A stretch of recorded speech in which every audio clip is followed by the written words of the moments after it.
Boa tarde a todos, sejam bem-vindos à apresentação de resultados do quarto trimestre de 2021 do Fundo de Investimento Imobiliário VBI Logístico, o LVBI. Meu nome é Juliana Freitas, sou responsável pela área de Relações com Investidores. Gostaria de informar a todos que este webinar está sendo gravado e essa apresentação estará disponível para download no site do fundo, www.vbilog.com.br.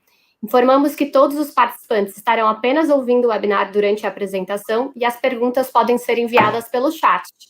Ao final da apresentação, iniciaremos a sessão de perguntas e respostas. Informamos que previsões acerca de eventos futuros estão sujeitas a riscos e incertezas que podem fazer com que tais expectativas não se concretizem ou sejam diferentes do esperado. Essas previsões emitem a opinião unicamente na data em que são feitas e o fundo não se obriga a atualizá-las. Agradeço a presença de todos e passo a palavra agora ao Alexandre Bolsoni, Head de Projetos no segmento logísticos da VBI, que liderará essa apresentação. Boa tarde, Alexandre. Pode começar. Boa tarde, Juliana. Boa tarde a todos. Antes de nada, obrigado a todos aí pela participação. Lembrando que também fica gravado no nosso site disponibilizado essa apresentação. A ideia é que hoje a gente passar um pouquinho sobre o quarto trimestre de 2020 do LVBI, Fundo de Investimento VBI Logístico, e também alguns acontecimentos aí que tivemos já no início do ano, alguns acontecimentos recentes. E aí, no final da apresentação, a gente vai ter uma sessão de perguntas e respostas, e a nossa apresentação a gente dividiu nesses tópicos, um pouco do histórico do fundo, os destaques, como que está o nosso portfólio hoje, o resultado financeiro desse período, né, as distribuições de dividendos, e também falar um pouquinho sobre o panorama de mercado do segmento logístico e como que o nosso portfólio se encaixa nele. Tá? Então, começando um pouquinho a apresentação aqui, acho que a gente deve ter aí uns 20, 30 minutos, depois a gente deixa para as perguntas e respostas. Lembrando o que é um pouco a estratégia do fundo, né? Por que a gente montou esse fundo? A ideia é ter um fundo de investimento imobiliário para obtenção de renda, eventualmente ganho de capital, né? Onde a gente vai ter uma gestão ativa do nosso portfólio, formado basicamente por galpões logísticos e ou industriais. Então, hoje, na sua grande maioria, nossos galpões são os galpões logísticos.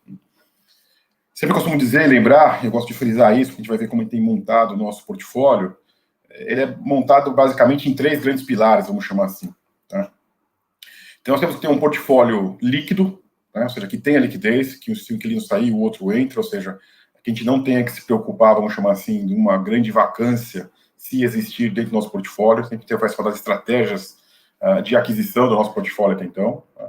E como é que a gente consegue isso? Com um portfólio de altas especificações técnicas, né, que seja eficiente e atenda aí os diferentes ocupantes no segmento logístico, e esteja localizados nos principais mercados. Esses ativos têm que ser líquidos e localizados nos principais mercados, mas também tem que ter uma região, tem que ser diversificado. Né? A gente acha que tem que ter uma diversificação de risco para que realmente seja um fundo, e não seja um fundo de poucos ativos. Né? Então, a gente acha que tem que ter uma diversificação geográfica, para que um mercado hoje pode sofrer mais no futuro, né? Por ativos e também por locatários. A gente imagina que uma diversificação ideal, vamos chamar assim, ou target para nós, que nenhum ativo ou nenhum locatário deveria representar mais que 10% do fundo. Tá? Porque se a eventual saída de um grande locatário, de um grande ativo, não tenha nenhum impacto significativo nos dividendos ou no resultado financeiro do fundo.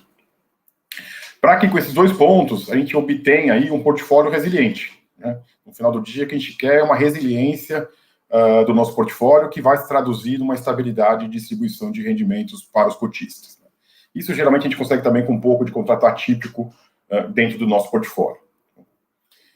Falando então um pouquinho aí do que aconteceu do fundo de maneira mais resumida, aqui nós tivemos então 3 captações, é um fundo relativamente novo, ele começou aí no final de 2018, começou com uma captação de 300 milhões de reais, onde foram 2 ativos que foram adquiridos. No primeiro ativo foi o ativo Guarulhos, que a gente mantém até hoje na nossa carteira, a primeira aquisição do ativo de Extrema.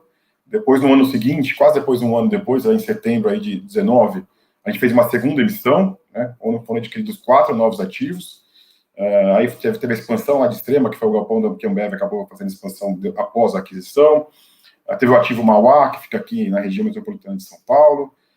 Tivemos também o ativo Itapevi, aqui na região metropolitana de São Paulo. O ativo Araucária, que fica lá na região metropolitana de Curitiba. E, por fim, em maio, a gente finalizou aí a alocação do capital da segunda emissão com o ativo Pirituba, que era um ativo menor.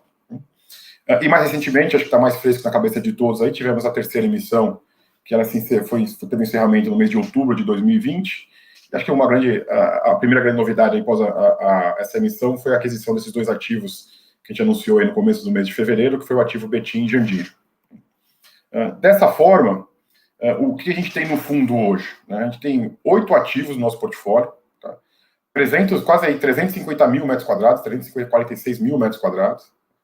A gente tem 24 locatários, então a gente começa a ver uma diversificação por locatário. Se cada um representasse, se fosse uma divisão simples, cada um representaria 4%, que é dentro do nosso espectro, vamos chamar assim, uma conta bem simplista. Né?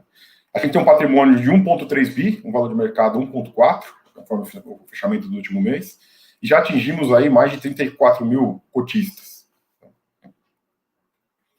Então, já entrando um pouco aí nos destaques, né, recentes, a gente separou 4 destaques para conversar um pouquinho mais, explicar um pouco mais o racional de aquisição nesses 2 primeiros destaques, que foi a aquisição dos ativos Betim e Jandira. Então, como a gente anunciou aí no começo do mês de fevereiro, deveria ter acontecido em janeiro, acabou atrasando um pouquinho, foi uma aquisição de 2 ativos, a gente vai entrar um pouquinho mais no detalhe aqui na apresentação, nos próximos 2 slides, que foi uma transação que envolveu aí 305 milhões de reais, sendo que 185 aproximadamente foram pagos à vista, na data da aquisição do ativo, e 120 milhões a gente assumiu uma dívida que esses ativos possuíam, que a gente estruturou lá junto com os bancos, reestruturou para dar um pouco mais de estabilidade para a gente. Então, a gente teve aí 185 milhões de reais pagos em dinheiro e 120 milhões de dívida.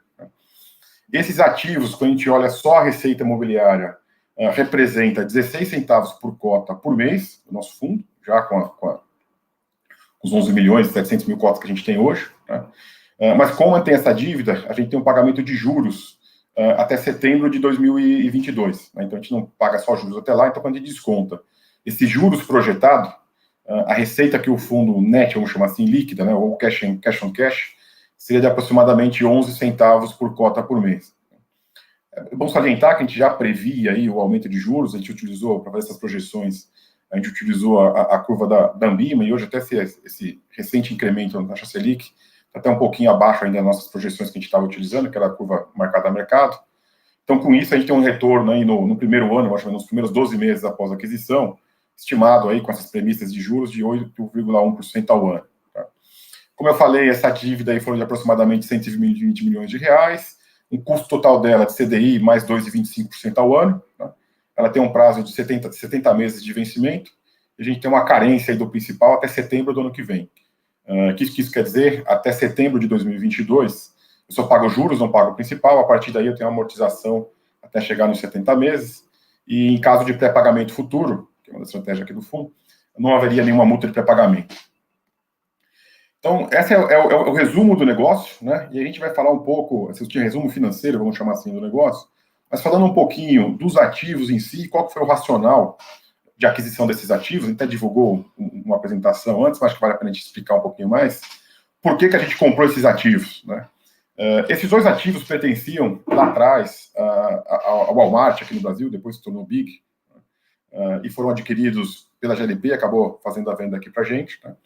Mas uma das questões principais que a gente olhou aqui no ativo de Betim, acho que a gente pode destacar, é um ativo que tem altas especificações técnicas, que a gente chama de classe A, ou seja, ele tem 33 mil metros quadrados de área construída hoje, mas pé direito de 12 metros, um número muito grande de docas, uma relação de docas, de ABL docas de aproximadamente 500 metros quadrados, né? O que o mercado entende como classe A, estaria em torno de 750 ou até 1.000 metros quadrados para cada doca, até um número aceitável, ele tem teoricamente o dobro do que seria o que seria classe A no mercado. Toda a parte de estruturação de sprinkler, de sistema de combate de incêndio.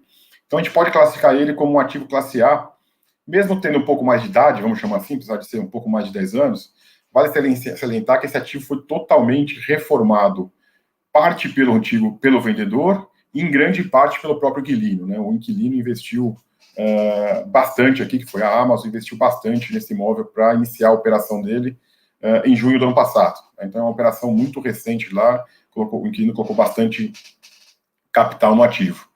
O que a gente gosta muito? O mercado de Belo Horizonte, vamos chamar assim, ou da região metropolitana de Belo Horizonte, onde o Betim está inserido, como a gente vai ver um pouco mais para frente de apresentação, é um mercado onde existe uma barreira de entrada para novos empreendimentos. O que quer dizer isso? é muito difícil produzir galpões lá em função basicamente da topografia e da escassez de terrenos quando estamos muito próximos de Belo Horizonte. Então, a gente não deve ter grandes concorrentes vizinhos num raio próximo desse terreno. Tá? Isso é uma coisa que a gente gosta, porque isso acarreta um custo de construção alto, uma vez que o terreno é caro, né? Então a gente tem uma certa proteção de eventuais concorrentes produzindo galpões próximos ao nosso, eventualmente com baixo valor de locação.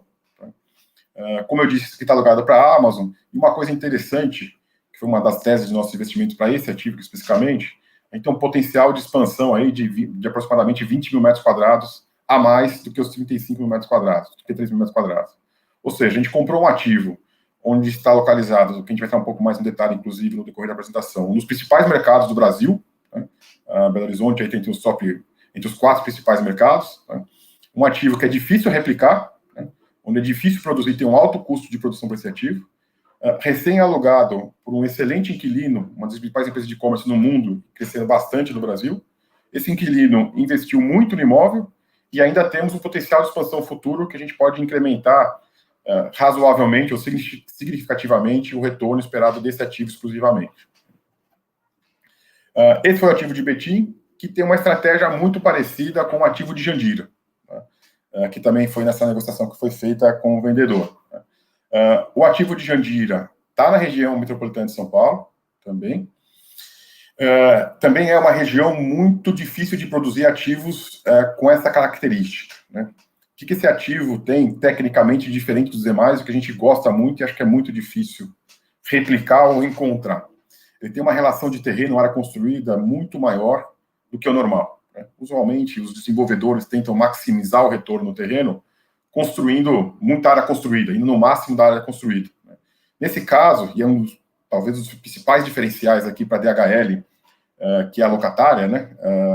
É o grande número de vagas que ela vai usar isso para o transporte de last mile aqui para São Paulo. Então, de área construída, a gente tem aproximadamente 45 mil metros quadrados, num terreno que chega a quase 200 mil metros quadrados, e um número de vagas aí, de 250 de vagas de carretas internas, que é essencial para essa operação, esse tipo de operação da DHL, que é para entrega rápida para a região metropolitana de São Paulo. Então, é muito difícil encontrar um ativo com essa característica, com esse potencial de vagas internas, onde vai gerar uma eficiência enorme para a operação da DHL dentro da região metropolitana de São Paulo, basicamente porque usualmente os desenvolvedores utilizariam essa área, tem um quadrado vermelho aqui, vamos chamar aqui na apresentação, que é essa área que colocariam praticamente um novo galpão, né? Então, qual que é a nossa visão aqui? No médio prazo, assim, até 5, 6 anos, que é o prazo de contrato da DHL, ela vai usar isso. Se um dia a DHL sai daqui, a gente tem um potencial de expansão que ainda pode incrementar o retorno que a gente tem nesse ativo, né?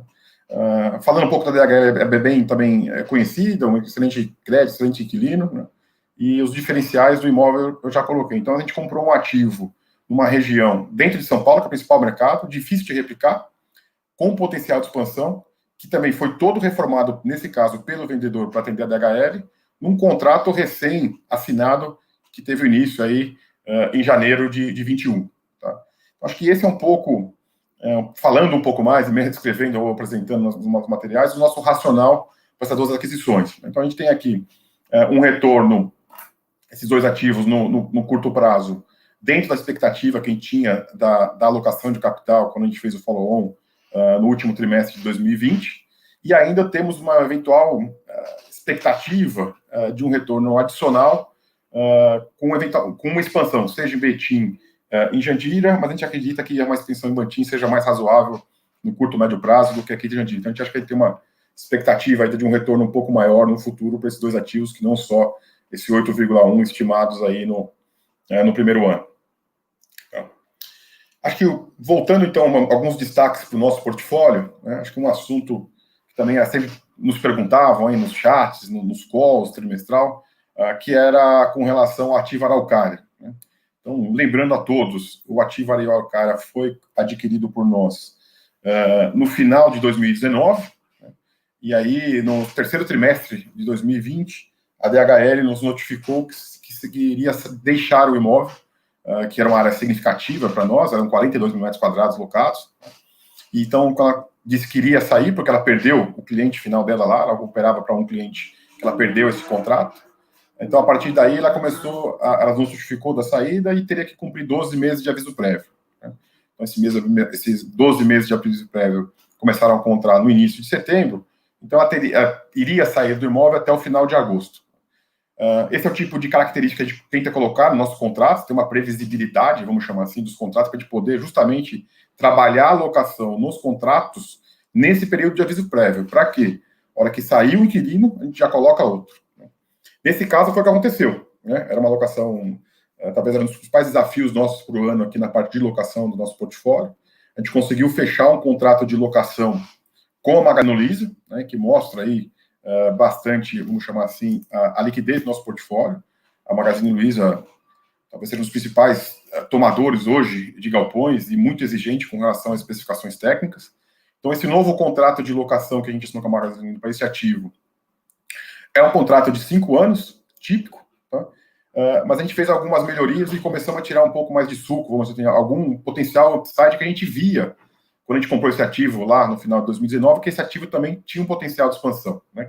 Então, nessa figura superior aqui, a gente tem o galpão como ele era antes e como ele vai ficar na parte de um canto inferior direito, como ele ficaria com a alocação da Magazine Luiza. Tá? O que foi feito aí? A gente fez uma negociação onde a gente melhorou tanto a parte de segurança e eficiência do empreendimento. Tá? O que a gente melhorou na questão de segurança? A gente fez um incremento significativo na segurança, principalmente na parte de portaria e segurança perimetral do imóvel.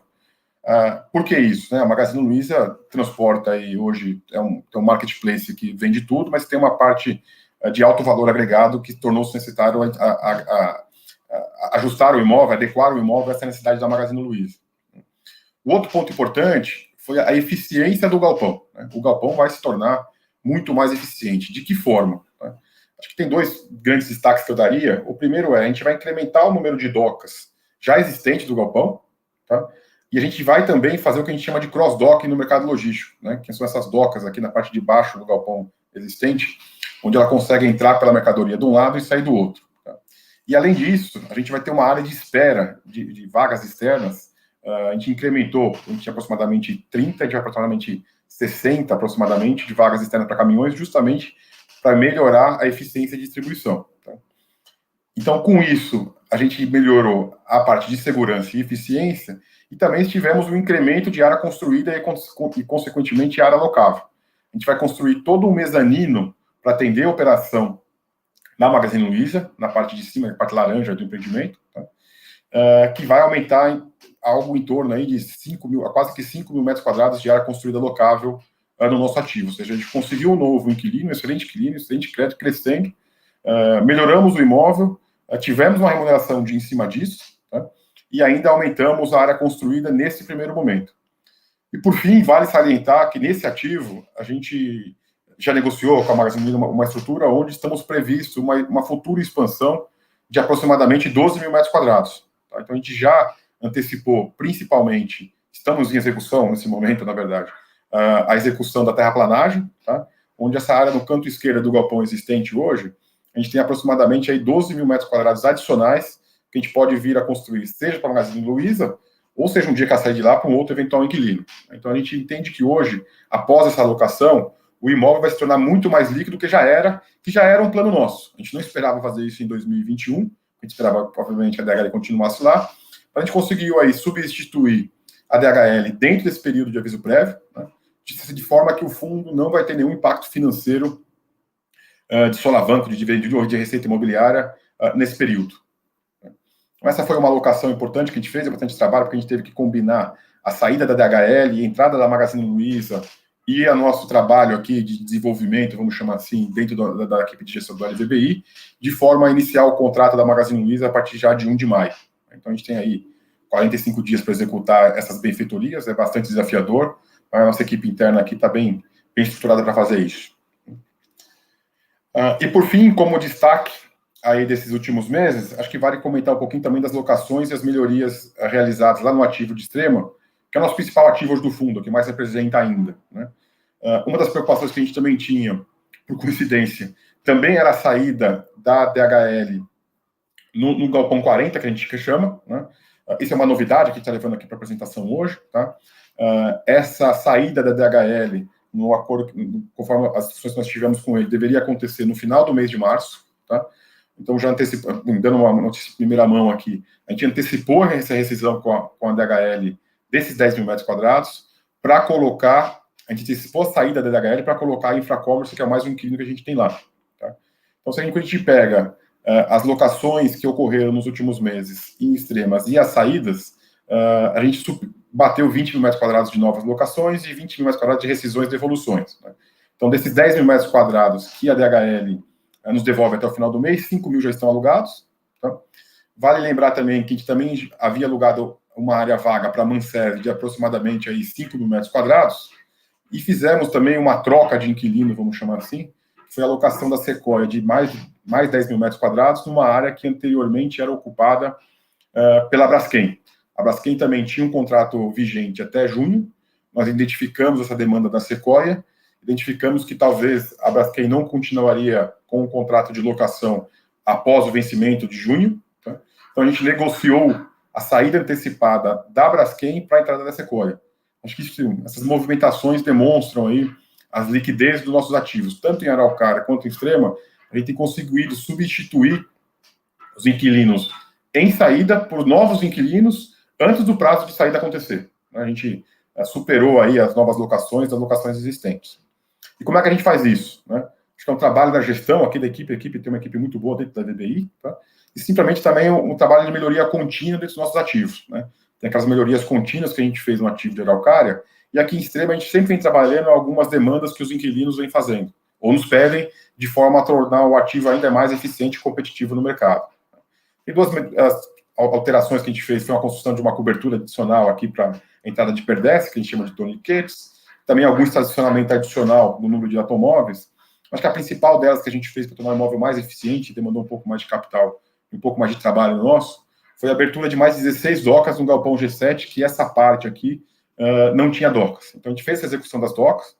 Acho que no slide, nesse daqui eu tenho um vídeo, vamos ver se a gente consegue fazer funcionar aqui de uma maneira bem razoável para vocês visualizarem melhor. A gente vai montar um vídeo aqui do que seria essa melhoria. Acho que vocês estão conseguindo ver aí, mas basicamente foram feitas todas essas docas aqui no Galpão G7. Aqui a gente estava acabando de cobrir a marquise, né? Isso aqui acarretou também um incremento de área construída, de área locada, de aproximadamente de 800 metros quadrados. Então, hoje, a operação da Sequoia aqui vai ser muito mais eficiente do que era da Braskem, vamos chamar assim, porque toda essa parte aqui do galpão, a gente tem uma eficiência que foi feito muito grande com relação à movimentação de caminhões. Tá?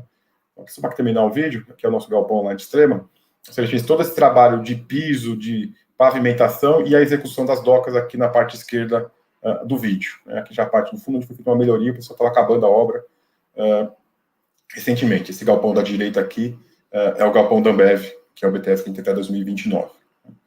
Então, esses foram, na verdade, aí os destaques, desculpa aqui, dos nossos, que a gente teve aí recentemente do nosso portfólio. Né?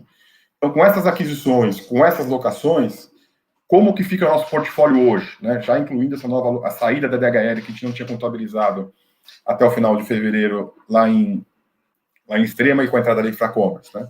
A gente tem, como eu falei, a gente tem um portfólio aí de 345 mil metros quadrados, divididos em 8 galpões. A gente não tem nenhuma grande concentração, a gente vai ver um pouco mais para frente. A maior concentração ainda é Extrema, a gente vai ter alguns comentários para fazer. Temos 24 locatários, a gente tem a vacância física, que a gente vai detalhar um pouco mais, baixa, né? Menor que 3% hoje, tá? É menor que o nosso estudo de viabilidade dos últimos follow-ons. E a gente tem um prazo médio de contrato remanescente, ou seja, eu faço uma média ponderada dos contratos existentes, eu tenho aí quase 7 anos de contrato vigente. Tá? Mas o pessoal fala, mas tem contrato típico e atípico. Isso vale para o atípico e para o típico. Como é que faz? Uma conta que a gente fez, que é fruto aí de um trabalho que a gente tenta colocar nos nossos contratos típicos, mesmo nos típicos, a gente tenta ter uma previsibilidade aí de pelo menos 1 ano de contrato, justamente para a gente fazer essas movimentações de inquilinos, como a gente fez com o caso da Magalu, com a DHL, como a gente fez no caso da Sequoia, com a Braskem, como a gente fez no caso da Infracommerce, lá com a DHL em Extrema, onde a gente tenta colocar um período de aviso prévio e multa, tá, de pelo menos 1 ano, né, que seja 6 meses de aviso prévio, 6 meses de multa, 12 meses de aviso prévio, 3 meses de multa, mesmo isso dos contratos típicos, tá? Então, quando a gente faz uma média ponderada, o que a gente tem uma análise que a gente fez aqui interna de demonstrar isso aí para vocês, tá? Se todo mundo quisesse sair hoje do nosso fundo, tá? Todo mundo fala, Alexandre, VBI, eu vou embora de todos os ativos de vocês. A gente teria contratualmente garantido 31 meses de receita, tá? O que é isso? É a média ponderada dos contratos típicos, no caso da Ambev, de Extrema, por exemplo, é um ativo que vai até 29, então tem que pagar o aluguel até 2029. Né? Mas a gente tem alguns contratos que têm essa previsibilidade de 1 ano, por exemplo. Tá? Mas eu tenho contratos típicos, mesmo os contratos típicos, que essa previsibilidade, vamos chamar assim, é maior de 1 ano. Né? Seja com um aviso prévio um pouco maior, seja com uma multa um pouco maior. Né? Então a gente faz um consolidado do fundo, o que a gente pode dizer aqui? A gente tem uma certa... Aquilo que a gente acredita é uma resiliência do ativo através de contratual, que são contratos longos, e também com um fator importante de multa e aviso prévio. Não que a gente queira ganhar dinheiro com multa e aviso prévio. Isso só serve para a gente recolocar novos inquilinos, caso os atuais inquilinos saiam. Acho que esse aqui é um ponto importante e novo, que a gente colocou uma novidade aqui nessa apresentação de hoje. Então, entrando aqui no nosso portfólio, que ficou aí após essas aquisições, né? Hoje a gente acredita que a gente está chegando assim, muito próximo, quase que no cenário ideal, vamos chamar assim, de construção de um portfólio. Né? A gente já começa a ver alguns destaques aqui, que a gente, nossa estratégia de alocação de recursos no segmento logístico, que a gente consegue mostrar um pouco mais do que estava na nossa cabeça quando a gente começou o fundo lá em 2018 e onde estamos agora. Né? A gente já começa a ver um dos pontos principais, como eu disse lá no começo, um portfólio com alta qualidade técnica e localizado nos principais mercados, ou seja, não tem mais demanda. Né? Hoje, 94% dos nossos ativos, a gente pode dizer que são classificados como classe A, tá? São os ativos de maior especificação técnica, onde, teoricamente, qualquer inquilino pode estar. Então, majoritariamente, a gente tem aí ativos classe A. Tá? Outra coisa importante, a gente está localizado nos principais mercados. Querendo ou não, o mercado de São Paulo ainda é o principal mercado. A gente vai ver também um pouco mais da apresentação aqui para frente, que mesmo dentro do estado de São Paulo tem algumas diferenças importantes, né, que é a região metropolitana de São Paulo. A gente tem quase que metade do nosso portfólio dentro da região metropolitana de São Paulo, como a gente diz, o raio de 30 em São Paulo. Então, a gente vai discutir isso aqui um pouquinho mais. A gente começa a ver uma diversificação, como eu disse, aí para outras regiões, né? Então, a gente gosta muito da região de Curitiba, gosta muito da região de Belo Horizonte, a região metropolitana. Então, já tem uma exposição aí de em torno de 10% nessas outras regiões, que é um número que a gente gosta, até pelo tamanho dos ativos. E ainda a gente tem uma participação grande em Extrema, que é o nosso ativo. Bom lembrar que metade do ativo aqui de Extrema, praticamente, em termos de receita, é o BTS, como eu disse, lá da Ambev, que vai até 2029. Então, aqui a gente tem uma resiliência muito grande, né? Talvez sempre eu divido aqui quase que em 2 ativos, que é um Extrema BTS e outro Extrema típico, tá? Então, a gente tem ainda uma estratégia de estar ativos de excelente qualidade, que a gente domina a classe A, com uma concentração, sim, grande de 50%, 60% em São Paulo, que é o que a gente busca, e esses 40%, 50% restante vai estar distribuídos em outros mercados que a gente acredita. Então, outro ponto que a gente disse lá no começo é como é que a gente vê a nossa carteira hoje. A gente acha que a gente já tem uma carteira com uma boa diversificação por ativo e por inquilino, como a gente vai ver a seguir, né? Então, quando a gente olha a diversificação por ativo, como eu disse também no começo, a gente acha que até 10% seria uma diversificação razoável, boa, razoável com fundo. A gente não gostaria de ter um fundo com 90% do único ativo. Tá? Então, quando a gente fala por receita, né, já excluindo aqui na parte direita o caixa que a gente já tem, que deveria diluir ainda mais esses ativos, né, a gente tem uma concentração grande ainda em Extrema, e a ideia, conforme a gente comprar novos ativos, essa concentração deve diminuir, né, com o efeito caixa que a gente tem aqui ainda para alocar em novos ativos, e os outros ativos já começam, de uma certa forma, a estarem bem mais diversificados. Né? A gente não tem nenhum grande ativo, exceto o ativo de Extrema, que nos coloquem aí em uma posição com falta de diversificação. Tem uma diversificação que deve aumentar, aí, olhando um pouco para frente, em função dessa escalada do IGPM, né? A gente deve, talvez, ter uma melhor distribuição aqui entre GPM, PCA e PC. Né? O GPM é 30%, em alguns casos é difícil passar, então os inquilinos já começam, estão um pouco assustados, já começam a pedir a troca do GPM por IPCA ou entre o índice. A gente tem um balanceamento aqui de aproximadamente 70% típico, 30% atípico, tá? Que não dá, sem dúvida, o atípico não dá um pouco mais de resiliência, mas o típico também a gente tem conseguido dar resiliência, vamos chamar assim, seja naquelas multas, aquela previsibilidade que eu chamei de aviso prévio mais multa, seja na liquidez dos ativos, que é a troca de inquilinos, como a gente colocou. Outro ponto que a gente falou, onde a gente encontra aí essa diversificação, além da parte geográfica e por ativo, é na diversificação por inquilino, né? Tanto por segmento, né? Aqui na parte de segmento não tem jeito, né? A gente vai estar sempre exposto mais ao segmento de logística, mas a parte de e-commerce, sem dúvida nenhuma, deve ter um incremento aqui no médio prazo, é o maior tomador hoje, talvez, de áreas, ou um grande impulsionador de locação de galpões, como a gente vai ver na apresentação também. Mas quando a gente olha aqui, é um pouco a diversificação por inquilino, né? Essa diversificação aqui, onde a DHL ainda é o maior inquilino, não considera ainda, isso aqui é base de fevereiro, tá? Não considera a devolução de Extrema, nem a devolução de Araucária. A partir do momento que a gente contabilizava, vamos chamar assim, na parte de competência, isso entrar, a DHL vai ser reduzida para 14%. Né? Então, a partir daí, apesar que os nossos inquilinos são de muito bom crédito, muito boa qualidade, como a gente pode ver aqui os nomes, tá? A gente não vai ter nenhuma grande concentração no inquilino. Tá? Ou seja, eu começo a ter, com essas novas aquisições e a outras que estão por vir, um fundo com altíssima qualidade, muito bem localizado nos mercados, que a gente vai detalhar um pouco mais para frente da apresentação, que são mercados líquidos, tá?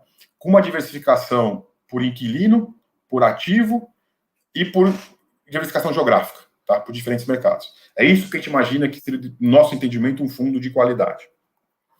O último pilar que a gente comentei no começo é a resiliência do portfólio, né? Hoje, como é que a gente vê essa resiliência? Se a gente comparasse essa barra aqui, talvez a gente pudesse ter feito isso antes, mas como é que estava essa barra aqui de vencimentos de contratos hoje, que a gente estava talvez há 6 meses atrás, tinha uma barra muito maior aqui no ano 2021, né?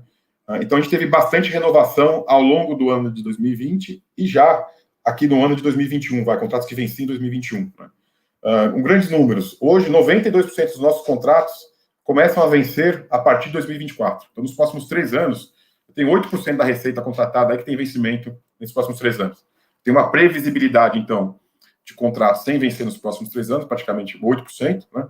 Lembrando também daquela previsibilidade de aviso prévio e multa, no caso, de contratos típicos, que nos dá quase 3 anos também, né? Como é que a gente fez isso? Tivemos aí 20 mil metros quadrados de renovações dos contratos de Extrema, né? Ou seja, tem bastante contrato recém-renovado. Tivemos 2 renovações de contratos que venciam em 23 e 22, renovações antecipadas lá do ativo Itapevi, tá? Já pensando no futuro também. Tivemos uma renovação grande aí por 10 anos, um ativo aqui de Pirituba que tinha sido recém-comprado por nós, né? Ou seja, em termos de vencimentos de contrato, é mais um item aqui que a gente acredita que é um portfólio resiliente, quando a gente bateu aí quase 40 mil metros quadrados de contratos renovados em 2020. Tá? E aí, por fim, quando a gente fala na parte de resiliência, vamos chamar assim, como é que isso um outro indicador que eu acredito é a vacância física, né? Lembrando aqui que a nossa vacância financeira foi menor que a vacância física que a gente tinha durante o ano de 2020, a renda mínima garantida do ativo de Itapevi. Então, essa vacância física que bateu em média em 7%, a vacância financeira era em torno de 2 ou 3%, tá? Que a gente tinha um complemento de renda lá no ativo de Itapevi. Mas quando a gente olha as movimentações, seja no ano de 2020, seja no ano de 2021, acho que a gente comprova aí a liquidez do nosso portfólio e, em outras palavras, a resiliência. Né? Então, olhando primeiro aí na vacância física, a gente tem uma vacância, em termos de modelo financeiro para os nossos follow-ons, nossos prospectos anteriores, a gente sempre considerou 5%. Né? Então, quando a gente compara com o mercado de São Paulo, por exemplo, né, durante o ano de 2020, o mercado tinha uma vacância média aí de 17%. Né? Se pegar no quarto trimestre, que estava um pouquinho melhor, a gente tinha uma vacância de 14%. Ou seja, nosso portfólio performou muito melhor que a média de mercado. Né? E tem que ser dessa forma mesmo. Né? E, de novo, lembrando que a vacância financeira foi ainda mais baixa.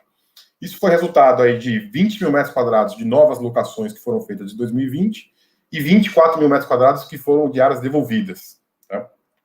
A gente conseguiu, no ano de 2020, quase que repor, quase que totalmente, as devoluções que nós tivemos.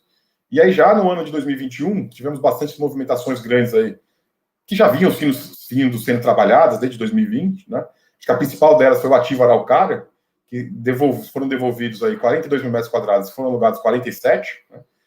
Uma outra grande, e as 2 grandes saídas aí, a saída da DHL em Extrema, dos 10 mil, que começa a contar no final desse mês, mas já alugamos 5 mil para a Infracommerce, né?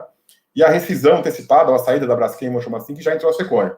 Ou seja, no ano de 2021, a gente já alugou mais do que foi de área devolvido, tá? E não existe hoje nenhuma expectativa, seja em aviso prévio, seja vencimento de contrato, tá? de novas devoluções. Então, a gente acredita que a gente tem boas possibilidades de reduzir essa vacância ainda mais nos próximos meses, porque a única coisa que a gente tem vaga hoje são 7 mil metros quadrados no ativo de extrema, que é esse recém-desocupado para DHL, é 5 mil e 2 mil do existente, tá? E mais 7 mil metros quadrados no ativo de Itapevi, que estamos na batidinha de locação, ou seja, tem uma boa perspectiva dessa taxa de vacância se reduzir ainda mais, né?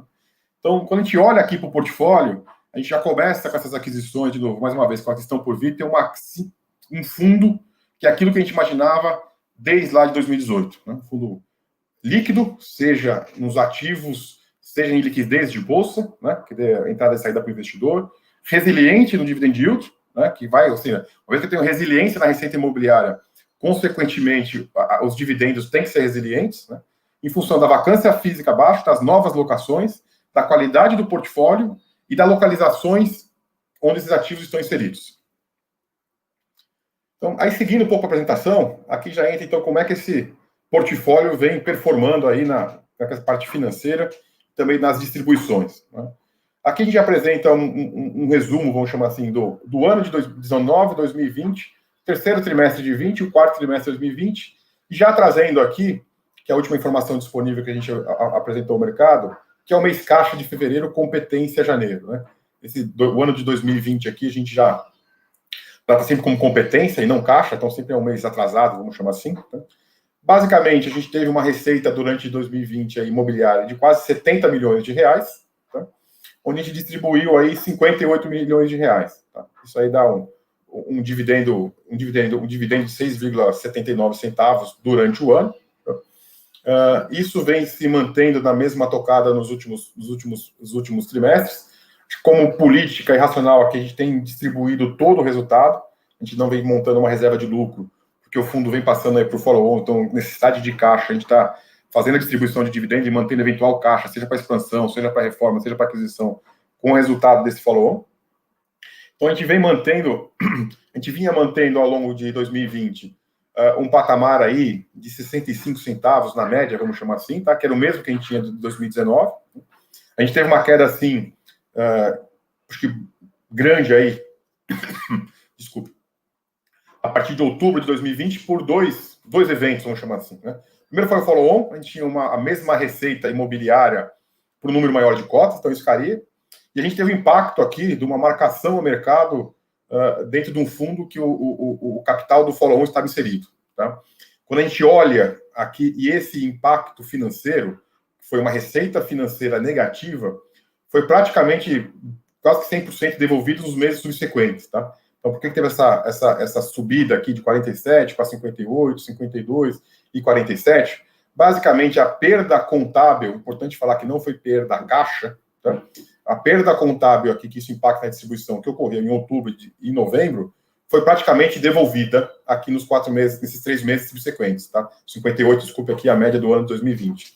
Então, a gente devolveu praticamente essa marcação ao mercado, tá? Então, a partir aqui de fevereiro, esses 47, ele está um pouquinho abaixo, a distribuição recorrente, sem os efeitos de marcação ao mercado do caixa, vamos chamar assim, ou onde está aplicado o caixa, deveria ser em patamar de 45 centavos. Ou seja, quando eu olho esses 66, 67 centavos pelo número maior de cotas, aí em patamar de 45 centavos, já considerando uma receita financeira normal, onde rende X% do CDI.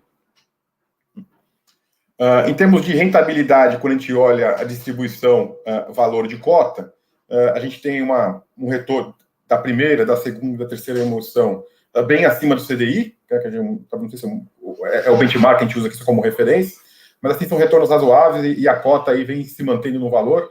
Hoje no mercado demorado, talvez seja um pouquinho mais baixo, mas assim, a gente fez o último follow em 118, ela fechou o mês em 118 e o retorno da última emissão foi basicamente o dividend yield. Em termos de liquidez também, acho que é importante, hoje vale comentar que a gente tem uma liquidez aí próxima de 3 milhões de reais, ou seja, dá um bom volume aí para investidores maiores que queiram entrar ou sair no fundo, que é uma liquidez importante. E a gente já conta aí com quase 35 mil, 34.700 cotistas no final de fevereiro. Ou seja, esse é o que a gente tem do fundo da parte financeira hoje. E, por fim, como que anda o mercado, qual a nossa visão do mercado em função de pandemia, como é que o mercado está se comportando, né? Hoje o nosso portfólio, hoje o mercado de logístico brasileiro né, são vários mercados, né, mas é um mercado ainda muito novo em transformação e em crescimento. Né. Dentro da nossa estratégia, a gente quer estar aí nos principais mercados. Então, dos 4 maiores mercados, que é São Paulo, Rio, Minas Gerais e Paraná, nós temos exposição e temos ativos em 3 deles. Tá? O único que a gente tem no Rio de Janeiro, que é um mercado que ainda a gente acredita que vai demorar um pouco mais para se recuperar, talvez não seja o melhor momento ainda para um fundo de renda entrar no mercado do Rio de Janeiro, na nossa opinião, a gente seria muito seletivo nesse mercado, como a gente tem sido. Tá? A gente já tem exposição nos 3 principais mercados. Né? São mercados ainda que estão crescendo demais, os mercados secundários, mas tirando esses 4, ainda estão crescendo bastante, né? Porque o Brasil é um mercado muito subofertado com relação aos Estados Unidos e Europa. Tá? Um mercado crescendo muito, mas importante salientar, como a gente vai ver aqui na sequência, que tem muita diferença intra-regional. Né? O mercado do estado de São Paulo não só pode ser tratado como um único mercado, tem diferenças intra-regionais. Como que o mercado se comportou no ano de 2020? Foi um ano e tem sido um ano muito bom para 2020 para o mercado logístico. Os últimos 4 anos foram anos bons de recuperação e a gente acredita que essa tendência deve continuar. Né?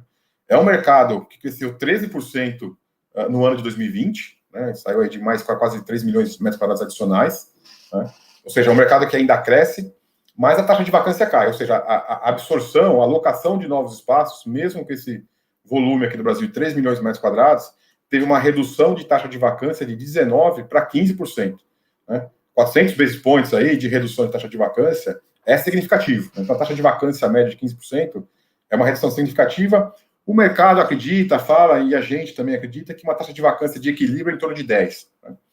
Quando a gente olha o preço ainda não teve estabilizado durante 2020. Tá? A gente já começa a ver uma retomada de preço e um ganho de preço em alguns supermercados, em algumas regiões específicas. Pega a região metropolitana de São Paulo, que a gente vai ver aqui na apresentação, já houve uma recuperação de preço. Estou falando um pouquinho aqui, antes de chegar às perguntas e respostas, falando um pouquinho dos 3 mercados que a gente está inserido e como que o nosso portfólio está inserido nesse mercado. Primeiro para o São Paulo, que é o mais significativo. O mercado é dividido aí em 3 grandes raios, vamos chamar assim, quando a gente projeta do centro de São Paulo. O primeiro raio de 30, né, que estaria a 30 quilômetros do centro de São Paulo. O segundo raio entre 30 e 60, né, e o terceiro raio, que é mais interior, acima de 60 quilômetros de São Paulo.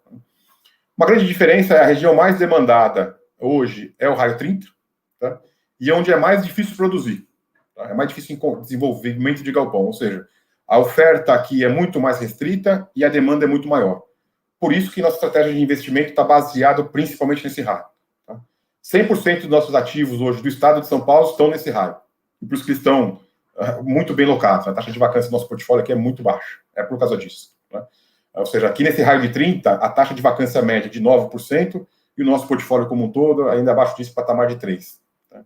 Quando a gente vai para esse segundo raio de 30 e 60, a vacância já fica um pouco maior, né? Ou seja, aqui existe uma disponibilidade de terrenos muito maior do que nesse raio menor, ou seja, aqui a competição com novos desenvolvedores já é maior, né? Então a gente já olhamos esse mercado, sim, com um pouco mais de cuidado, mais seletivo, e o raio de 60 já tem uma taxa de vacância ainda maior, né? Já passando aqui de Jundiaí, sentido Campinas, Sorocaba, ou Vale do Paraíba. No nosso entendimento, a gente tem uma preocupação maior, porque a facilidade de produção de galpões novos aqui é relativamente fácil, tem um grande número de terrenos, ou seja, não existe barreira de entrada e a demanda é reduzida, ou seja, é difícil ganhar um pouco de preço nessa região.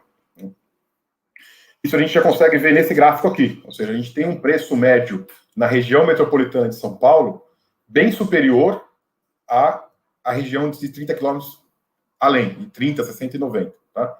E veja como o mercado de locação se comportou. Em momentos de crise, né, onde o mercado vinha ainda sofrendo, a gente teve uma estabilização de preços no mercado mais próximo de São Paulo. E a gente já começa a ver uma retomada. Hoje o preço de locação de 2020 já é maior do que foi 2016. E eu acredito ainda que tem uma recuperação. Essa aqui é uma tendência de subida. Tá? A gente já começa a ver menos concessões dos proprietários e o preço pedido aumentando. Tá? Quanto que no raio um pouco mais longe de São Paulo, 60, 90, tá? O preço caiu e ainda não recupera. E eu diria que 15, 16 reais o metro quadrado de locação, você não consegue remunerar quase que nem a construção, que tem sofrido um incremento altíssimo de custo. Né? Hoje, você produzir galpões, teve um incremento grande de custos. Então, voltando um pouco sobre o histórico aqui do mercado, a gente vê que o mercado vem se recuperando. Né? Desde 2016, a taxa de vacância vem caindo, estava em torno lá de 25%, hoje o mercado, de uma maneira geral, está próximo de 14%, 15%, e a gente vê aqui que a produção de novos galpões não foi o suficiente para atender a demanda. As barras em amarelo, laranja, depende de como você está vendo aí, é a absorção líquida. O que é isso? É o número de metros quadrados ocupados, além dos ocupados no período anterior, ou seja, aqui é efetivamente o crescimento, quando a absorção bruta é a troca de galpão. Então, em termos de análise de mercado, a gente tem duas maneiras de ver, ou seja, em 2017, 18, 19 e 20, a ocupação aumentou e a produção foi menor, ou seja, diminuiu a taxa de vacância. E a movimentação do ano de 2020 foi recorde. Foi quase 2,5 milhões de metros quadrados, que é o inquilino saindo do outro. Isso refletiu em preço, como eu já havia tentado esse slide aqui, onde aquela região onde tem mais demanda e menos oferta, o preço se mantém na crise e sobe mais, onde nós estamos. Tá? A gente tem uma proteção de downside aqui em São Paulo, numa eventual crise futura. Tá? E se o mercado continuar melhorando, a gente vai surfar uma onda aqui de aumento de preço, que é um pouco diferente da região mais para o interior, onde não existe uma barreira de entrada. Tá? O mesmo vale para os outros mercados. Né? A gente tem o mesmo raciocínio, o mesmo racional de investimento para os outros mercados. Aqui falando no mercado de Minas Gerais, em especial Belo Horizonte. Aqui os raios são menores, então a gente divide em dois raios, o raio 15, e o mercado divide, na verdade, aqui com a ajuda da CBRE, o mercado de 15 quilômetros do centro e de 30. Né? Então a gente vê aqui, em função principalmente da dificuldade de construir um terreno grande na região metropolitana de Belo Horizonte, quase que não existe nova produção na região de Belo Horizonte. Então o mercado hoje é muito mais Contagem e Betim. Né? Contagem é o principal mercado aqui. Tá? Nós fizemos aquisição recente no mercado de Betim, que em função das vias locais é quase que um Contagem, tá? Então a gente considera que a gente está, mais que está longe dos 15 quilômetros aqui, a gente está no mercado que tem 100% de taxa de vacância, ou seja, não tem oferta. Né? Hoje existem grandes empresas procurando galpões aqui nessa região e não encontram. Tá? Não existe. Vai existir numa região um pouco mais afastada, onde a taxa de vacância já é muito maior. Por quê? Às vezes você andar 30 quilômetros a mais, 30 quilômetros a mais de Betim aqui, dá quase uma hora. A empresa não pode gastar uma hora a mais para entregar uma van. A Amazon não pode estar numa localização além desse daqui, porque a vanzinha dela tem que chegar na casa de alguém aqui em Belo Horizonte de maneira rápida. Né? Ou seja, nossos ativos estão muito bem localizados, seja na região metropolitana de Belo Horizonte, nesse raio 15 que a gente considera, seja lá em Extrema, onde a taxa de vacância é praticamente zero.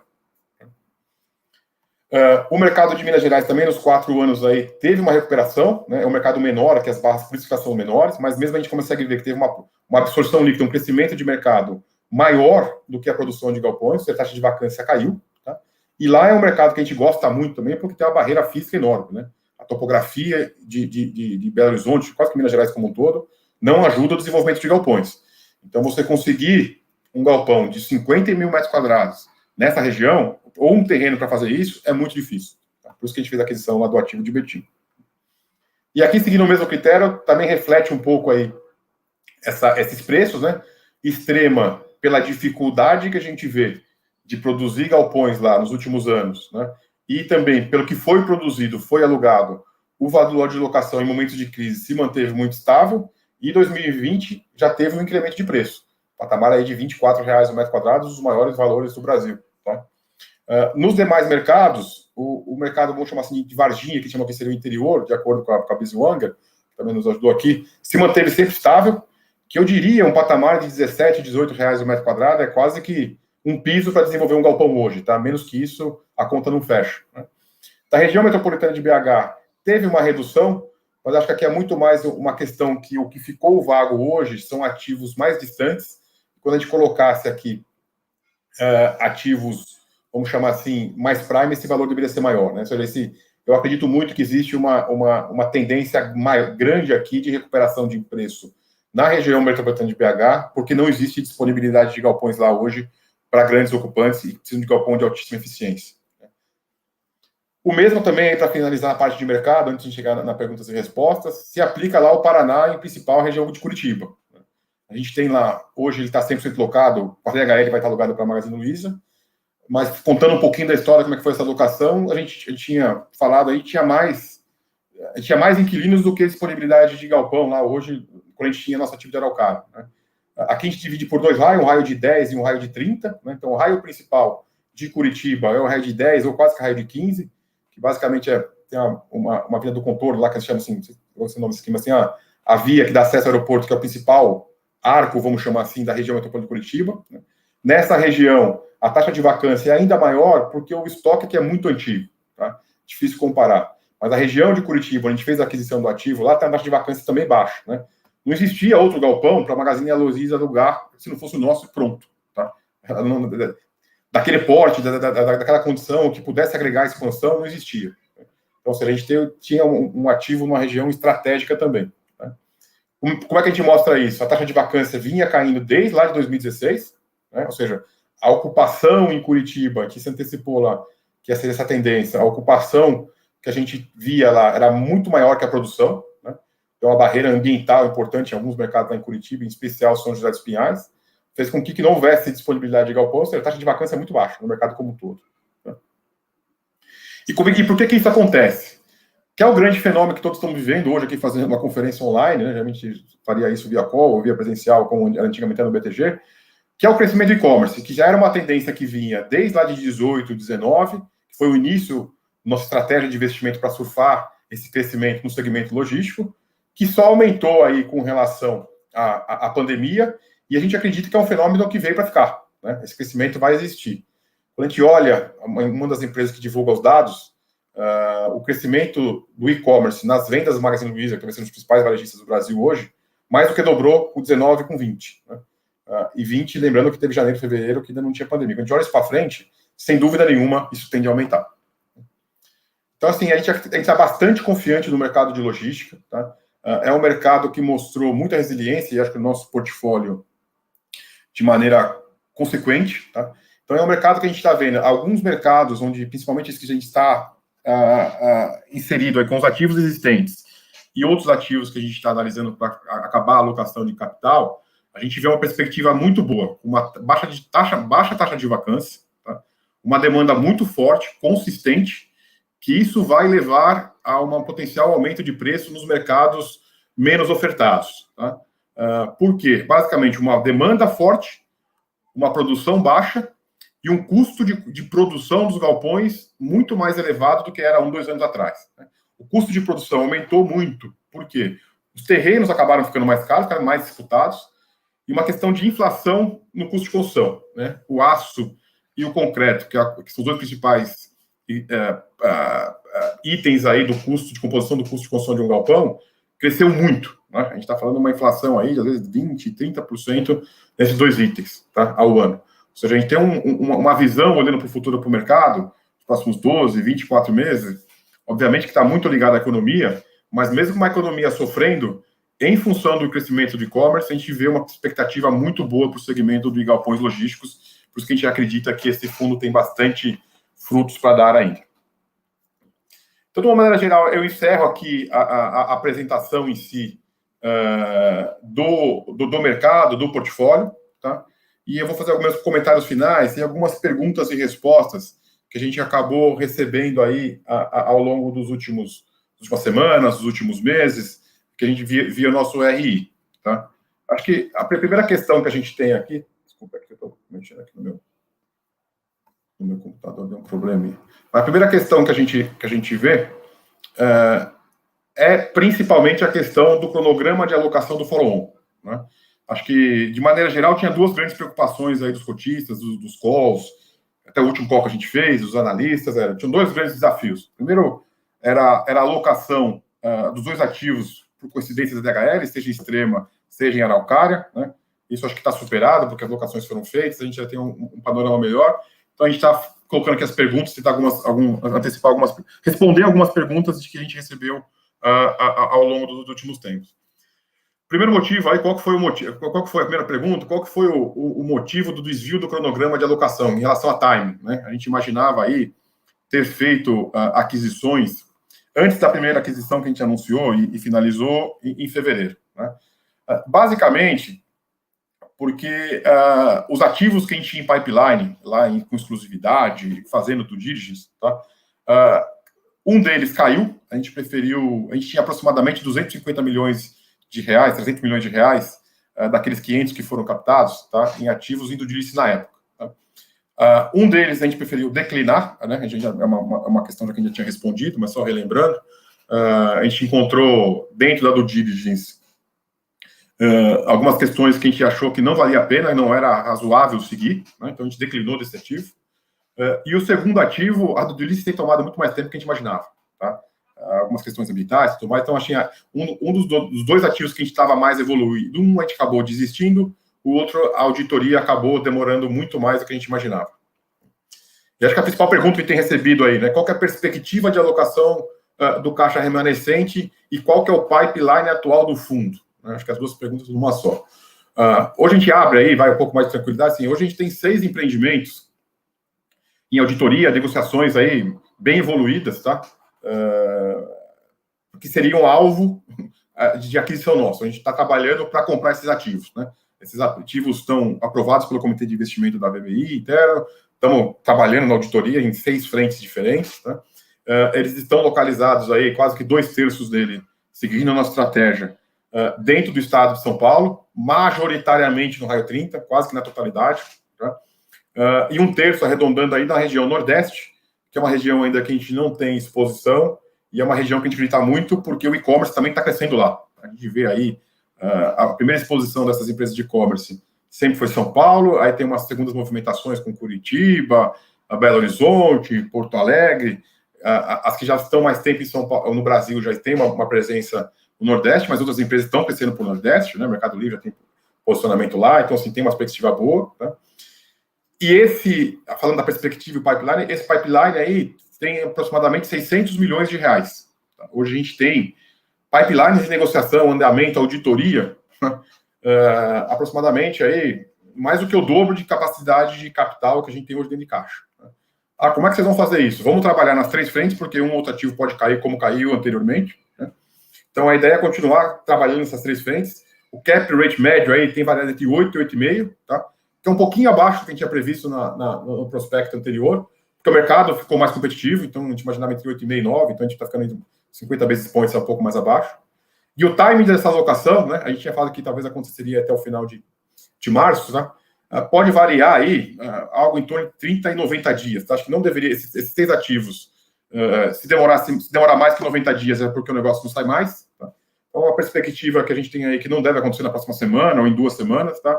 Eu colocaria aí que parte desses ativos, ou todos esses ativos de alguma forma que a gente consiga fazer, deve acontecer entre 30 e 90 dias, porque alguns auditoриas já andaram bastante, né? Está dependendo de uma aprovação ou outra, de um órgão governamental, cada caso é um caso, mas acho que 30 e 90 dias é um prazo mais do que razoável para esses 6 negócios acontecerem. Uma coisa que a gente também recebeu algumas perguntas aí, já falando de questões mais atuais, por que os ativos de Jandira e Betim foram comprados em alavancagem? Basicamente porque a gente tinha outros ativos, como a gente está colocando aqui pela primeira vez, que iriam usar o capital remanescente, né? Acho que essa que é o principal ponto, né? A gente via outras oportunidades, então a gente tinha uma dívida já estruturada nos 2 ativos, a gente optou por manter essa dívida, né? É uma dívida que não nos coloca em aperto, porque assim, tem um prazo para pagar o principal, e o principal tem bastante prazo para pagar, mas basicamente é em função do alto volume de pipeline que a gente está trabalhando, que são ativos que a gente vai agregar muito no nosso portfólio. A gente imagina, com esse saldo remanescente de capital, fazer a aquisição desses ativos. Tá? Lembrando que sempre tem risco de algum outro ativo ainda cair. Tá? E por fim, acho que uma outra pergunta que a gente teve um dos maiores números aí, que era a questão com relação, caso a alocação não seja feita nesses 6 meses, se nós pensaríamos em algum desconto com relação à taxa de gestão. Acho que é importante relembrar, não sei se todos aqui têm esse conhecimento, mas a VBI sempre tenta estar o mais alinhado possível com os cotistas. Acho que um exemplo nessa linha de taxa de gestão foi a isenção da taxa de performance num outro fundo que a gente tem aqui na casa, que é o CVBI, que é o fundo de CRI. Quando a gente fez o fundo, existia uma taxa de performance que a gente imaginava que o CDI existia uma impressão de uma tendência de queda, mas nunca fosse chegar a 2%. Então a gente eliminou, deu desconto aí da taxa de performance. Então a gente acredita que o alinhamento da VBI perante os cotistas, quando tem algum desencaixe, faz sentido, né? Então a gente procura sempre olhar. E a gente está analisando esse caso, né? Então a gente está discutindo aqui internamente qual seria o melhor alinhamento possível respondendo essa pergunta, tá? O que a gente poderia fazer para mostrar Mineiro, a gente continua trabalhando mais do que nunca, né? Nos últimos meses a gente trabalha bastante nas aquisições, nas locações, no desenvolvimento da expansão lá de Araucária e também na auditoria desses ativos. É uma questão de timing, mas a gente tá sensível a esse ponto, a gente está discutindo bastante internamente, e assim que a gente tiver alguma definição, a gente vai apresentar ao mercado e eventualmente discutir alguma coisa. Então, de certa forma, eu encerro aqui a apresentação, né? E a gente fica aberto aí para alguma pergunta que o pessoal possa ter colocado. Acho que a Juliana está coordenando isso, e acho que pode me ajudar aí, que eu não tive condições de dar uma olhada aqui enquanto eu falava. Bom, a gente já recebeu 17 perguntas, queria agradecer a todo mundo que mandou, o João, o Pablo, o David, o Pedro. Muitas das perguntas eram relacionadas à alocação, ao prazo, né, do nosso cronograma, então acho que elas já foram endereçadas. Então, vou falar algumas aqui que ainda a gente não tocou. Então, o João, ele pergunta se a gente já tem algum tipo de cronograma e como que nós estamos tentando viabilizar a construção da expansão no imóvel de Betim. João, boa pergunta. Betim, como que a gente constrói essa expansão de Betim, né? A gente tem que ter aprovação, tem que trabalhar na aprovação dessa expansão perante os órgãos competentes, a Prefeitura Municipal, basicamente, tá? Então, a gente está fazendo um trabalho de aprovação, a gente procura todos os nossos ativos, deixar tudo 100% aprovado, tá? Para quando o inquilino precisar, a gente já está com isso feito.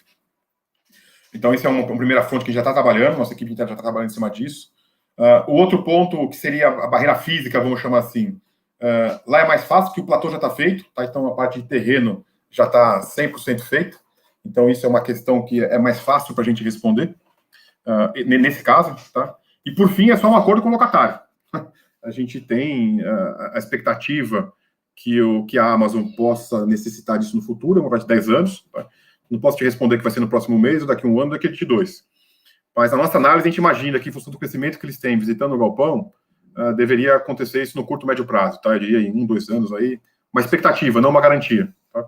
Mas, assim, todo o trabalho interno está sendo feito, de aprovação, a parte técnica do imóvel está pronto para. Assim que tiver um ok, um acordo com o locatário em CECIT, a gente faz. Bom, ainda na linha dos imóveis adquiridos, o Gilson, ele pergunta quando que o fundo será beneficiado pelo aluguel dos imóveis adquiridos. Boa pergunta, devia ter falado antes. No mês de março, o fundo já fez jus ao recebimento desses aluguéis. Tá? Então, o primeiro mês que ele faz jus a esses aluguéis é o mês de caixa, março, que é o competência, fevereiro. Né? Portanto, só lembrar que não vai ser um mês cheio, tá? Porque, eu não estou com a data exata agora, mas a gente fez a aquisição aproximadamente no dia 10. Tá? Então, a gente tem aproximadamente, nesse primeiro mês, 2/3 aproximadamente da receita, que já foram pagos para nós aqui esse mês, tá? Então, o fundo já recebeu, se não tivesse recebido, seria uma matéria de fato relevante. Então, a gente já recebeu aproximadamente 2/3 desse primeiro aluguel. E de maneira completa, cheia, full, a gente recebe caixa abril referente à competência março. Tá? Então, o primeiro mês impactado é esse, de maneira parcial, quase que 2/3. Tá? E no mês que vem já é cheio. A Maria, ela nos pergunta qual que é a nossa visão em relação ao aumento da taxa de juros, o que isso impactaria na rentabilidade do fundo. Como é que a gente vê a taxa de juros? O nosso entendimento aqui, tá? Hoje a gente tem uns juros no Brasil real negativo, né? Se a gente pega a inflação, vou falar até IPCA, a gente tem um juros negativo no Brasil. Não sei se faz sentido isso para o Brasil, né? Então, eu acho que a gente sai de um patamar, de um super estímulo que o Banco Central está fazendo, por uma situação mais normal, né? Obviamente que a taxa de juros pode impactar um pouco na cotação do secundário, pode ser que sim, pode ser que não. Tá? Talvez não tenha tanta capacidade para responder isso. Né? O que eu posso ver? Mesmo, no meu entendimento, mesmo que os juros ainda suba significativamente, né, que não vai voltar aos 14% antigamente, lá atrás, mas assim, que volte ao seu patamar, vamos chamar assim, de neutralidade, que seria 2% real, de acordo com os economistas, 2%, 3%, então, ainda assim, que vai para uma taxa nominal de 5%, 6%, eu diria ainda que o fundo é uma muito boa alternativa de investimento, porque se a gente comparar, vamos supor, com a taxa de 6% ao ano, onde a gente vem entregando aí 6,5%, 7% ao ano, a gente tem uma vantagem que é a não incidência de imposto para pessoa física, E uma coisa que a gente defende muito desde 2018, que o e-commerce só acelerou, é eventual ganho futuro, né? A gente tem uma perspectiva de ganho de valor de locação aí sim dentro do nosso portfólio, tá? Então, mesmo assim, eu acredito que com a subida de juros, ainda assim é uma excelente alternativa de investimento para aqueles que queiram ter uma exposição ao mercado imobiliário, com bons ativos líquidos e com a vantagem tributária que é o fundo imobiliário para a pessoa física, que é a grande maioria dos nossos cotistas. Bom, seguindo aqui na linha, né, do impacto na cota no secundário, o Pedro ele pergunta qual que é a nossa visão, por que a gente acha que as novas aquisições elas não refletiram em apreciação, né, no mercado secundário? Essa é uma pergunta que bastante gente nos fez aí até em outros calls, talvez por ter adiantado. Vamos lá. Uma coisa importante também dentro do nosso fundo, o patrimônio líquido, né, ou seja, a avaliação como é que define o valor do patrimônio líquido por cota, que hoje é aproximadamente R$110 por cota. É com base na avaliação dos ativos. Tá? E o nosso fundo tem fechamento contábil no mês de junho. Então, grande parte dos nossos ativos estão avaliados por consultorias de mercado, database junho de 20. Tá? Houve uma avaliação positiva, ou seja, uma valorização positiva no mercado em termos de preços dos ativos de lá para cá. Tá? Nós não discutimos a avaliação com o terceiro, mas pode ser que, se a gente falar em outras palavras, se a gente comparar os nossos ativos com as transações ocorridas em Extrema, por exemplo, tem bastante movimentação, o valor do PL por cota seria maior que o 110, possivelmente muito próximo ou maior do que o valor de secundário. Tá? Então, eu entendo que quando você tem um valor de secundário muito próximo do PL, tá? Ou até inferior, você está comprando imóvel com desconto quando comparado com uma avaliação de um terceiro independente. Né? Então, isso quer dizer que, eventualmente, poderia ter uma apreciação do secundário. Né? Eu acho que o mercado secundário poderia estar penalizando, vamos chamar isso assim, o fundo, tá? Por dois pontos que eram as grandes preocupações que o mercado tinha. Primeiro, era a alocação dos ativos, né? A gente tinha um impacto aí de 10 centavos, possivelmente. Se a DHL sai dos dois ativos, a gente não aluga novamente, a gente teria um impacto de 10 centavos. Tá? Então, eu acho que, em parte, o que o mercado vinha penalizando no secundário poderia ser essas duas locações, que eram um risco, né? E vieram no momento turbulento por fundo, foi no meio do follow-on, depois do follow-on, duas de uma vez. Então, isso acho que chocou um pouco o mercado. Né? Uma pergunta que eu respondi na época foi: o que você fez de errado? Eu falei: nada, eu comprei um ativo que ele não sai, depois ele entra. Então, a gente pode falar, esse problema a gente já superou, né? Então, acho que deveria ter, se essa era uma preocupação, isso está superado. E a outra preocupação é a alocação de capital, né? E acho que metade aí a gente já resolveu com esses dois ativos, grosseiramente falando, e a outra metade, a gente está muito bem evoluído com ativos que superam a capacidade de caixa. Então, a gente vai chegar a uma solução aqui para fazer todos os ativos todos derem certo. Então, acho que esses foram os três drivers, os dois grandes drivers que tinham alguma penalização. Né? Talvez o mercado precise ver no dividend yield o resultado final do aluguel caindo. Tem um delay, né? Os ativos a gente comprou em fevereiro, a gente faz jus parcialmente ao aluguel agora que a gente recebeu em março, a gente vai divulgar o dividendo no final do mês, né? Então, assim, tem sempre um delay de 2 meses entre a aquisição e finalmente refletir nos dividendos, tá? Então, o meu entendimento, eu acho que seria esses 3 pontos, 3 comentários que eu faço.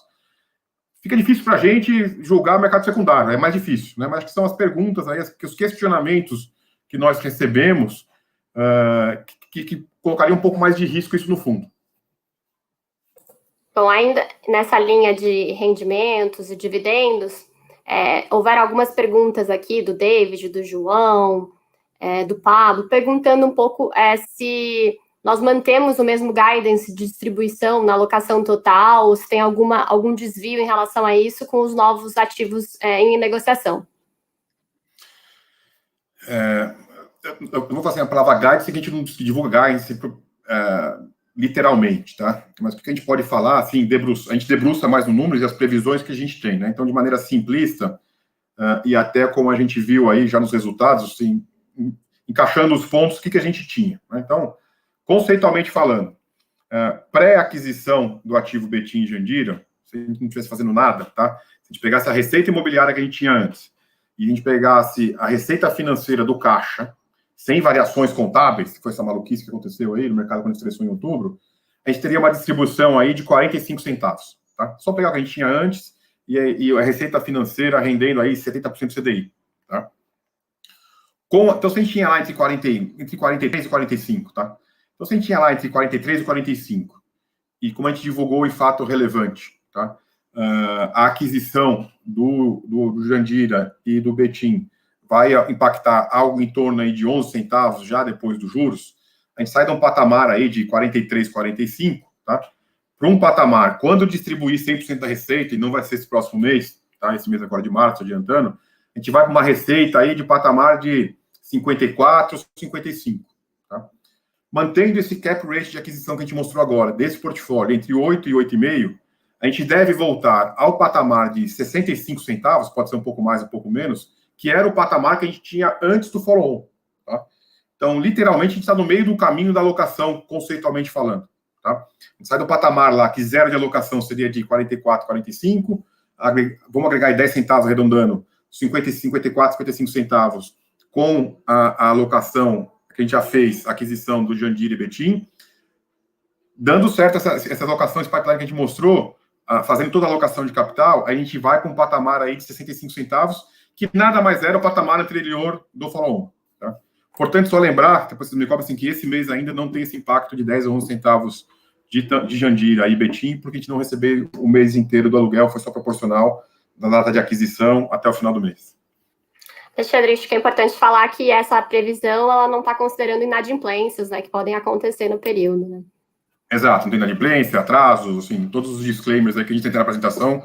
É uma conta muito simples de receita, imobiliária, despesa e número de cotas, tá? Que se mantém no mesmo histórico que a gente tem hoje, que não é uma garantia de retorno.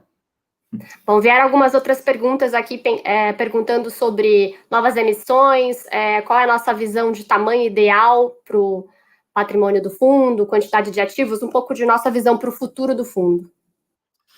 Acho que é uma pergunta também.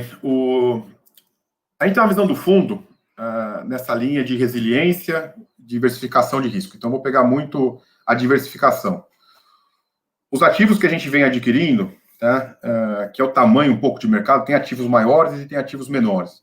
A gente acha que adquirir ativos entre 100 e 200 milhões de reais é o nicho que a gente vem trabalhando hoje. Tá? Inicialmente, a gente comprou até ativos abaixo de 100 milhões, a gente acha que são ativos que têm liquidez no mercado, porque a gente está falando ativos aí de 40 mil metros quadrados, aproximadamente, um pouco mais, um pouco menos, tá? Entre 40 e 60 mil metros quadrados. Tá? Com isso, no outro tópico que a gente falou, a gente acha que um fundo com uma boa diversificação não deveria ter ativos maior do que 10% do fundo. Tá? Então, fazendo uma conta e respondendo diretamente essa pergunta, a gente imagina que o fundo começa a ter um voo de cruzeiro, ou fica realmente um fundo que a gente tem de 2 bi. Por quê? Se eu imagino que a diversificação, uma boa diversificação é abaixo de 10%, e os ativos que eu olho são de 200 milhões de reais, né, na margem superior, eu tenho que chegar no fundo pelo menos 2 bi, tá, para ter essa diversificação, para cada vez mais ficar com uma cara de fundo, como o fundo já é hoje, e não como foi lá no IPO em 2018. Tá? Então, se você buscar até no nosso site, imagino que tenha isso, número de cabeça, mas eu já pode colocar se precisar, era a estratégia que a gente tinha do fundo lá em 2018. Tá? Ter pelo menos a 2 bi, por que 2 bi? Que é para ter essa diversificação, essa resiliência de risco por inquilino, que vai agregar valor para o fundo. Né? Então a gente imagina assim fazer novos follow-ons para cada vez mais dar mais cara de fundo do que um portfólio de 2, 3 ativos, tá? Que foi no começo, né? Que tinha uma concentração muito grande em Extrema e Guarulhos. A gente vem diluindo isso em outras regiões.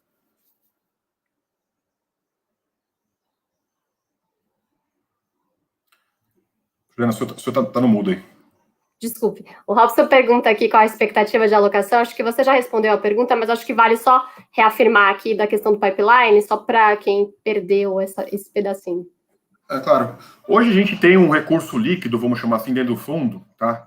Que estaria disponível para novas aquisições de aproximadamente 250 milhões de reais. Tá? Dos 500 alocados, tem as despesas do fundo, que foram distribuição, tem a alocação, então, a alocação feita só a parte do caixa de Betim e Jandira, tem essas obras que foram feitas em Extrema, as obras que foram feitas em Araucária, tá? Então, tem uma disponibilidade de caixa, tá? De aproximadamente aí 250 milhões de reais, sem falar um caixa que a gente imagina ali deixar de até uns 50 milhões de reais para futuras expansões que a gente possa precisar fazer, né? Seja em Araucária, seja em Betim, tá? sempre é importante ter um capital ali, que a gente imagina de 5% do fundo, até 5% do fundo, conforme o regulamento, deixar isso em caixa no fundo. Então, mas arredondando, 250 milhões de reais em caixa hoje, e a gente tem um pipeline que chega quase 600 milhões, tá? Que são 6 negócios diferentes. Tá? Então, a gente está trabalhando nessas frentes, tá? Todos estão indo diligence, assim, educações avançadas, então elas não deveriam, no pior dos casos, se em 90 dias a gente não fizer nada, eu posso garantir para vocês que esses 6 negócios caíram, a gente desistiu dos 6. Pode acontecer? Pode. Acho talvez pouco provável, né? Se a gente acha alguma problema assim, pode acontecer? Pode. Então a gente imagina, assim, que a perspectiva de aquisição, superados os últimos detalhes de alguns, as maiores dificuldades de outros, deveriam variar entre 30 e 90 dias contados de hoje, tá? Em termos de cap rate de aquisição, eles estão variando entre 8 e 8,5, tá? Que é um pouquinho abaixo do que tinha falado no prospecto lá de trás, que a gente fez o prospecto em agosto do ano passado, né? Quando a oferta acabou em outubro, mas começa trabalhando em agosto, tá? Tem uns 3 meses de trabalho antes da oferta, 3, 4 meses de trabalho antes da oferta finalizar. O mercado ficou mais competitivo, então a gente, entre aspas, perdeu rentabilidade, vamos chamar assim, ou o cap previsto de alocação vai ser 50 basis points mais baixo. Acho que até já respondo a pergunta aqui do João, do João aqui, que eu vi a última que está na minha tela, que o Leonardo me passou, aqui, por que a gente falou que no prospecto era 68 centavos, que eu para 65, tá? 65 é uma questão de aproximada, e esses 2 ou 3 centavos, preciso checar os números aqui, mas muito provavelmente porque a gente imaginava comprar um portfólio de retorno médio com esses 500 milhões, algo em torno de 8,5, e ele vai ficar um pouco mais próximo de 8 do que os 8,5 que a gente tinha previsto, tá? Então a gente perdeu aí talvez 2 ou 3 centavos comparado com o prospecto. Lembrando também que os 65 centavos que eu disse aqui é uma previsão, né? Pode variar. A gente imaginava a vacância X, o aluguel sobe, o aluguel desce, tá? É em torno desses 65 centavos e pode ter uma variação dentro disso, um pouco mais ou um pouco menos ainda.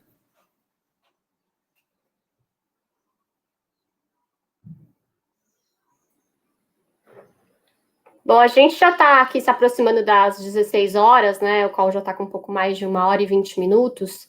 A gente recebeu mais perguntas aqui, mas todas elas vão ser endereçadas via RI, tá? Eu ressalto aqui que nosso canal está sempre disponível, sempre aberto. As perguntas que não foram respondidas serão respondidas via e-mail, somente para a gente não se prolongar muito mais e respeitar aqui o tempo de todos.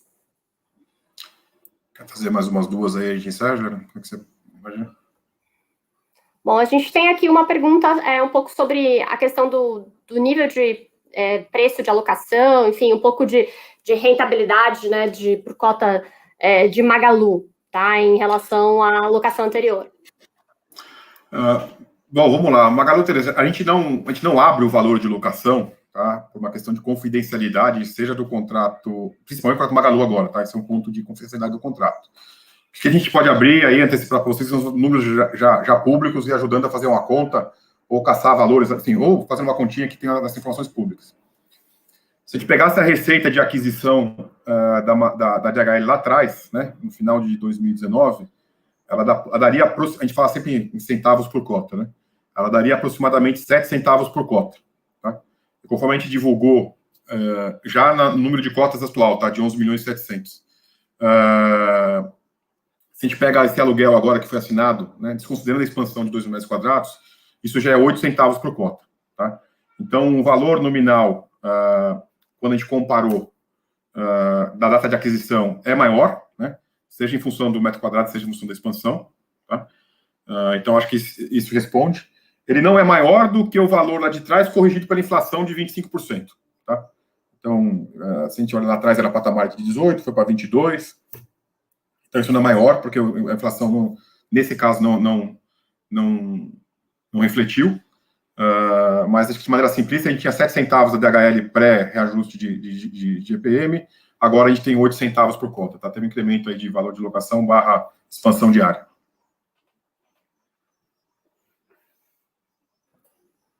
Eu acho que todas as nossas perguntas até agora, elas foram respondidas. A gente pode aguardar mais um minutinho, ver se tem mais uma última pergunta.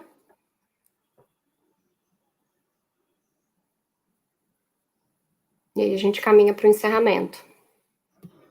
Por enquanto, não veio mais nenhuma pergunta, Alexandre. Acho que a gente pode encerrar. Tá bom. Então, só fazer umas considerações finais aqui, Juliana, assim, agradecer a presença de todos, né? Primeiro, continuem seguros aí, todos em casa. Desculpe, aqui tem alguns barulhos, talvez, no meio da apresentação, que hoje foi o dia de reforma aqui do vizinho. Mas agradecer a todos a presença aqui de vocês. O nosso canal fica aberto, né? Acho que assim que a gente tiver... A gente vamos fazer mais um call trimestral daqui a 3 meses. Acredito, espero que a gente tenha aí mais novidades com relação, principalmente à alocação do pipeline nesse período. A gente solta eventuais racionais de aquisição, como a gente tem feito. Mas eu agradeço a presença de vocês. E o nosso canal fica aberto de RI, a Juliana capitania isso. Tem bastante pergunta, infelizmente a gente não consegue responder no mesmo dia, né? Mas fica aí aberto e agradeço a todos. Obrigada a todos. Qualquer pergunta, ri@vbrealestate.com. Abraço.